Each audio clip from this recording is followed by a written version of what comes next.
네, 안녕하세요. 저는 국회 정무위원회 소속 민병덕 국회의원입니다. 지금 선거가 한참이라서 돌다가 정무위 사안 때문에 올라와서 이제 하게 됐습니다. 어제 금감원장께서 ELS 사태에 대해서 분쟁 기준안을 발표했는데 이것과 관련해서 반박 기자회견입니다. 먼저 오신 분들 소개해드리겠습니다. 우리 금융정의원대의 김득희 상임대표님 오셨습니다. 그리고 금융소비자연맹의 조연행 회장님 오셨습니다. 급하게 준비하느라고요. 저하고 박성준 의원이 2명에서 연맹에서 한다는 말씀을 드립니다. 네, 국민 여러분 안녕하십니까. 국회 정무위원회 소속 안양시 동안구 갑 국회의원 민병덕입니다. 30일도 안 남은 총선을 대비하느라 안양 곳곳에서 시민들을 만나고 있습니다. 어제 금감원이 발표한 ELS 사태 대책에 대해 금융당국의 인식과 태도 전환을 촉구하고 새로운 배상 기준 마련을 촉구하고자 바쁜 시간을 쪼개 이 자리에 섰습니다. 우선 금융당국을 담당하는 정무위원회 국회의원으로서 금융소비자와 국민께 이번 사태에 대해 매우 죄송하고 책임감을 느낍니다. 어제 오전 10시 이복현 금융감독원장은 홍콩 H지수 ELS 판매사 검사 결과를 발표하고 원금 손실을 본 40만 계좌 가입자들에 대한 보상 가이드라인인 분쟁 조정 기준을 설명했습니다. 금감원장은 이 사태에 대해 안타깝다고 합니다. 앞으로는 재발하지 않기를 바라는 마음으로 성찰하는 계기로 삼겠다고 합니다. 어디에도 사과나 반성은 없습니다. 이복현 금융감독원장 개인이 아니고 금융감독원과 금융위원회, 우리 금융당국 전체에게 질문하겠습니다. 금융소비자와 국민께 죄송하지 않습니까? 최근 5년 이내에 미스터리 쇼핑 방식의 암행점검, 정기, 비정기 검사에서 ELS 판매에 대한 문제점을 발견하고 조치하셨습니까? 금융사의 불안전 판매와 불법적 영업 관행을 감시하고 개선했습니까? 아니면 앞으로 그렇게 할 자신과 능력이 지금 있습니까? 몇십 년 동안 키코, DLF, 라임 옵티머스, 그리고 이번 ELS 사태까지 금융당국의 대책은 제도를 개선하겠다는 말뿐입니다. 이번에도 금융감독원장은 금융투자상품 판매제도 개선도 추진하겠다고 합니다. 제도를 잘못 만든 금융당국과 행정부와 입법부 모두의 책임이라고 하는 것입니까? 지난 2월 20일 저를 포함한 민주당 정무위원회 소속 의원들은 정부의 적극 대응을 촉구하면서 그 기자회견에서 5가지 조치를 촉구했습니다. 정무위 전체회의 개최, 그리고 ELS에 대한 업무 보고를 하라. ELS 사태 수습 절차에 투명한 공개를 하라. 불안전 판매 실태에 대한 철저한 파악과 엄정한 배상 기준을 마련하라. 금융상품 판매 환경의 근본적인 개혁을 하라. 판매자 교육 강화와 금융회사 내부 통제 체계를 강화하라. 이 중 한 가지라도 금융당국이 응답했거나 행동하는 것이 없습니다. 불통과 고집은 용산에만 있는 것이 아닌 것 같습니다.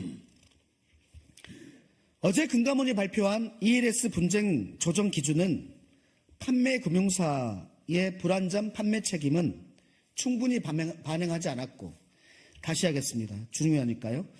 어제 금감원이 발표한 ELS 분쟁 조정 기준은 판매 금융사의 불안전 판매 책임은 충분히 반영하지 않았고 피해자의 책임은 과하게 반영했습니다.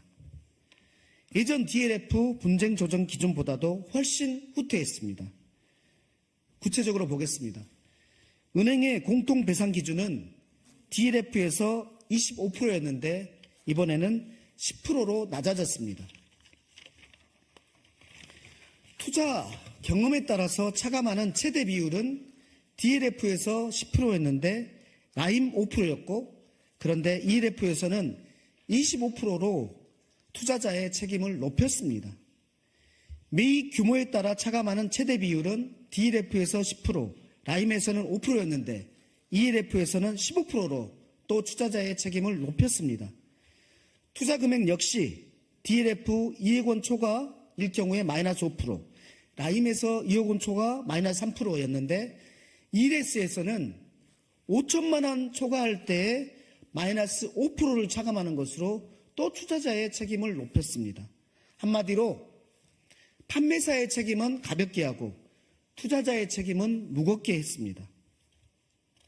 지난 2월 우리 안양지역위원회 사무실에 40여 분의 ELS 피해자 여러분께서 방문해서 피해 사례를 주셨습니다. 모두 안양에 거주하시는 분들이었습니다. 39세 시민께서는 거래한 적도 없는 은행 지점에서 갑자기 전화가 와서 ELF 상품을 권유했다고 합니다. 은행에 갔더니 한 번도 가보지 않았던 VIP실로 안내해서 장시간 상품 가입을 유도했고 나중에는 부모님 노후 자금까지 가입할 것을 권유했다고 합니다. 어떤 42세 시민께서는 투자 성향 분석표를 작성하라고 해서 그대로 작성했더니 이렇게 되면 투자를 할 수가 없다라고 하면서 특정 항목을 다시 체크해서 가입할 것을 종용했고 결국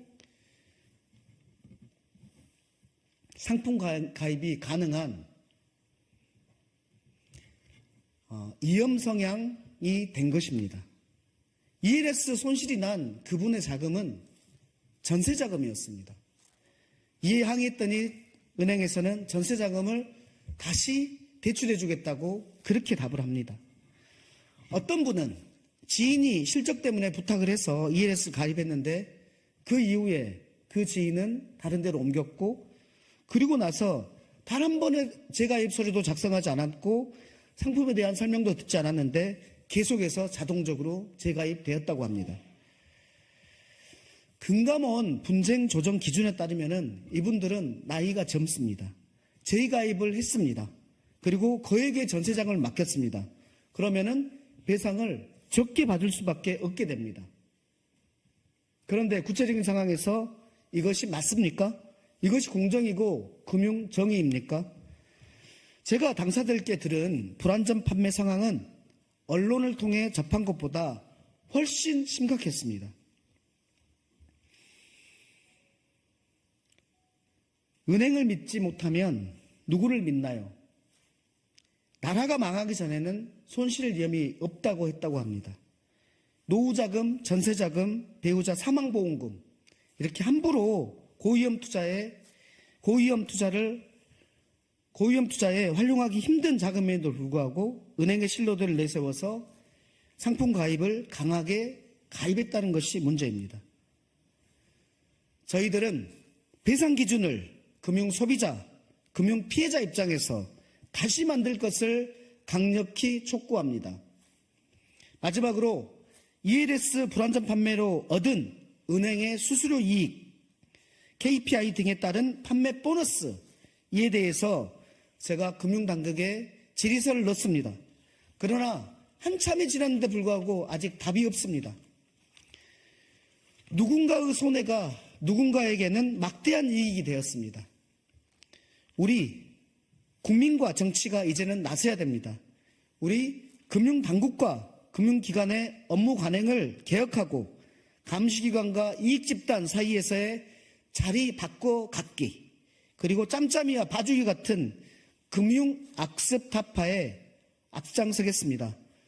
국회의원 민병덕과 박성준 그리고 금융정의연대 김덕희 상임대표 금융소비자연맹 조현행 회장입니다. 다음은 금융정의연대의 김덕희 상임대표의 간단한 말씀이 있겠습니다. 예, 금융정의연대 김덕희라고 합니다. 우리 민병덕 의원님께서 여러 가지 안들을 발표를 해주셨는데 분석한 중에서 저는 은행 편이라는 이유를 금감원의 발표는 은행 편이었다. 그리고 사적 화해를 유도하기 위해서 금액을 내쳤다. 이런 것들에 대해서 좀 구체적 사례를 말씀을 드리겠습니다. 아까 의원님 라임 때는 DLF 때는 2억이었는데 마이너스가부터 시작을 했는데 지금은 5천부터 시작을 합니다. 그리고 투자 금액에 대한 감산 효과가 발표 자료에는 2에서 25로 나와 있는데 예시 자료에 들어가면 5천만 원 이하부터는 5%, 5천만 원 이하는 빵으로 나와 있습니다. 즉 금감원이 자율기 배상 기준안을 발표할 때 표에 있는 최저가 2%라는 것은 예시 자료에는 없다는 겁니다. 얼마나 졸속적으로 이 예시안을 만들었다는 게 증거 중에 하나입니다. 최소한 5천부터 3천은 2%다. 이런 기준이 있었어야 되는데도 불구하고 표시에는 2%부터 최저로 되어 있는데 예시에는 5%부터 시작하는 걸로 되어 있습니다.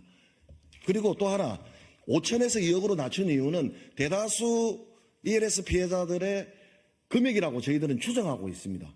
그러니까 2억 이상으로부터 마이너스를 하게 된다면 오히려 구제받을 수 있는 분들 1억이만 하더라도 5%면 500만 원입니다. 그럼에도 불구하고 이 5%, 그러니까 2억을 허들을 5천만 원까지 낮춘 것은 은행이 사적 화해를 수용할 수 있는 범위, 피해를 배상 금액을 줄이기 위한 게 아닌가 저희들은 강력하게 의심하고 있습니다. 그다음 공통배상 비율을 25에서 10으로 낮췄다고 의원님 말씀해 주셨는데 그 25 중에 5%는 고위험 상품에 대한 기준이었습니다. 그러니까 고위험 상품이었기 때문에 무조건 5%를 배상했는데 ELS는 고위험 상품에도 불구하고 그 5%는 사라지고 없습니다. 오히려 저희들은 2019년도에 재허용 조건으로 재판매 허용하는 조건으로 은행이 ELS 판매를 허가를 받았는데 그 제조건을 지키지 않는 게 이번 금감원 조사에서 드러났는데도 불구하고 오히려 공통배상 기준을 가중시키지 않고 25에서 10으로 낮춘 거에 대해서는 은행 편들었다. 사적 화해를 유도하기 위한 증거라 저는 그렇게 봅니다. 금감원은요. 징계 사유에 처음보다 두 번째 징계 사유가 발생하면 무조건 가중해서 징계하게 되어 있습니다. 그 예를 든다 하더라도 동일한 사안인데도 불구하고 가중하지 않고 공통배상 비율을 낮춘 점은 사적 화해를 통해서 은행들이 사적 화해를 수용할 수 있게 만든 증거라고 저희들은 의심하고 있습니다. 그렇기 때문에 민명덕 의원님이 말씀하신 것처럼 기준은 다시 잡아야 됩니다. 오히려 가중해서 배상 기준 만들고 좀 더 세분화시켜야 됩니다. 피해자들한테 전화가 오는데요. 저도 계산이 안 됩니다. 몇 프로가 자기가 예상될 수 있을지 최저로 계산을 해달라고 하는데도 최저 계산이 안 됩니다. 그러니까 수험생인 피해자인 수험생으로 가정했을 때 시험을 치고 정답을 모르면서 채점을 하고 있습니다. 그런데 은행은 정보를 다 봐줘가지고 얼마인지 유리하게 지금 시뮬레이션 들어간 겁니다. 이 정보 비대칭이 있기 때문에 저는 좀 더 세분화된 항목에 대한 배상 기준을 공개해야 된다. 다음에 기준을 마련할 때라도 공개해야 된다. 이렇게 생각합니다. 이상입니다. 예, 금융소비자연맹 조현행 회장입니다. 먼저 그 바쁜 시간에도 이렇게 귀중한 시간을 마련한 우리 민명덕 의원님, 박성준 의원님 감사드립니다. 금융소비자 피해는 굉장히 방대하게, 광범위하게 이루어져 왔습니다. 그런데 이번 그 홍콩 ELS 사태에 대한 금감원 태도는 이게 금감원이 할 일이 이러한 일이 사전에 발생되지 않도록 해야 되는 일인데 그것을 사후 미봉책으로 분쟁 조정을 하는 것으로 끝내려고 하는 것이 상당히 안타까운 점입니다. 금융소비자법이 제정되기 이전에 키코 사태라든지 여러 가지 금융 대형 사태가 일어났을 때 금감원이 하는 얘기는 금수법만 제정되면은 금융소비자 보호는 완벽할 것이다라고 했는데 금수법이 시행된 이후에도 엄청난 이러한 금융 사태가 일어나는 것은 금융감독원이 제 역할을 제 할 일을 하지 않는 것이다 이렇게 판단됩니다. 그동안 키코 사태라든지 DLF라든지 이런 사태가 일어났을 때 소비자들은 공동으로 뭉쳐가지고 공동소송을 제기해서 금융사에 대항하는 수뿐이 없었습니다. 그때 금융감독원은 적극적으로 피해자를 도와주는 것도 아니고 분쟁 조정을 한 것도 아니고 법원에 가서 해결하라고 등을 떠밀어가지고 소비자들이 할 수 없이 법정에서 2년, 3년, 4년 최대한은 6, 7년간 대법까지 소송을 해가지고 지쳐서 나가 떨어지는 그런 형국이 되었었습니다. 이제 소비자들은 그런 금융소비자법이 제정되어서 그런 억울한 점은 없겠다 했지만 역시 금융소비자법이 제정됐지만은 똑같은 사태가 되풀이되고 있습니다. 이것은 금감원의 직무유기입니다. 금감원이 금융소비자보호법만 만들어주면은 소비자 보호를 완벽할 것으로 장담을 했지만은 그 행태는 금소법 제정 이후에도 똑같이 진행되고 있습니다. 이번 홍콩 ELS 판매 부실은 완전한 불완전 판매입니다.